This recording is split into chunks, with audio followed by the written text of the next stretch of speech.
साल 2021 में उत्तर प्रदेश के योगी आदित्यनाथ सरकार ने मुख्यमंत्री बाल सेवा योजना की शुरुआत की थी। हालांकि शुरुआत के कुछ ही दिनों बाद इसका नाम उत्तर प्रदेश मुख्यमंत्री बाल सेवा योजना सामान्य कर दिया गया। इस योजना के तहत सभी 0 से 18 तक की आयु के ऐसे बच्चे जिनके माता या फिर पिता या वैध अभिभावक की कोविड के अतिरिक्त किसी अन्य कारण से 1 मई 2020 के बाद मृत्यु हो गई है, उन्हें प्रतिमाह आर्थिक लाभ दिया जा रहा है। इसके साथ ही 18 से 23 वर्ष तक के उन बच्चों को भी इस योजना का लाभ दिया जा रहा है जो कोविड या अन्य किसी कारणों से अनाथ हुए हैं।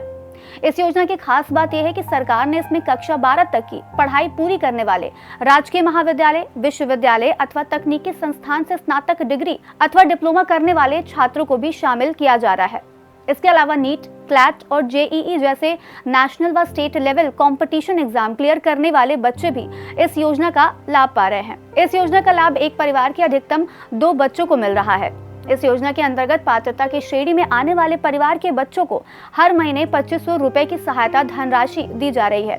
यदि अनाथ हुए बच्चे की उम्र 18 साल से ज्यादा है तो उस बच्चे को 23 साल की उम्र पूरी होने तक या ग्रेजुएशन पूरा होने तक या दोनों में से जो पहले पूरा होगा वो भी इस योजना का लाभ पा रहे हैं। इस योजना का सारा खर्च सरकार उठाती है।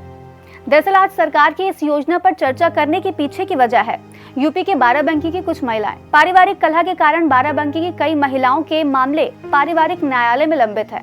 इनमें से 17 महिलाएं ऐसी हैं जिनकी आर्थिक स्थिति बेहद खराब है और इस वजह से वह अपने बच्चों का भरण पोषण करने में असमर्थ है। ऐसी स्थिति में इन महिलाओं के लिए गुजारा भत्ता पाने की लड़ाई लड़ना बेहद मुश्किल है। कानूनी दांवपेच के कारण इनको त्वरित न्याय भी नहीं मिल पा रहा है। बाराबंकी जिले की ऐसी परेशान 17 महिलाओं के 21 बच्चों की मदद के लिए यूपी सरकार की ये योजना मददगार साबित हो रही है। बाल सेवा योजना सामान्य के तहत इनके बच्चों को अब 2500 रुपए प्रतिमाह दिया जाएगा। इस योजना की श्रेणी में आने वाले 0 से 23 वर्ष से कम उम्र के बच्चों के वैध संरक्षक के लिए बैंक खातों में 2500 रुपए प्रतिमाह दिया जाएगा। इस आर्थिक मदद से महिलाएं अपने बच्चों का पालन पोषण करने के साथ साथ उनका भविष्य भी संवार सकेंगी। अब क्यों ना एक नजर इस योजना से होने वाले लाभ पर भी डाल लेते हैं। इस योजना के तहत बच्चों को पोषण सहायता प्रदान की जाती है जिससे उनका संपूर्ण विकास होता है।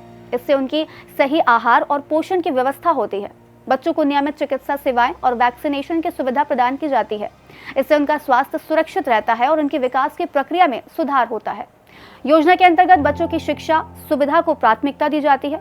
इससे उनकी पढ़ाई में सुधार होता है और उनके भविष्य की संभावनाएं बढ़ती हैं। तो बस आज कार्यक्रम में इतना ही। हम फिर मिलेंगे कुछ नई जानकारियों के साथ। तब तक के लिए मुझे दीजिए इजाजत। नमस्कार।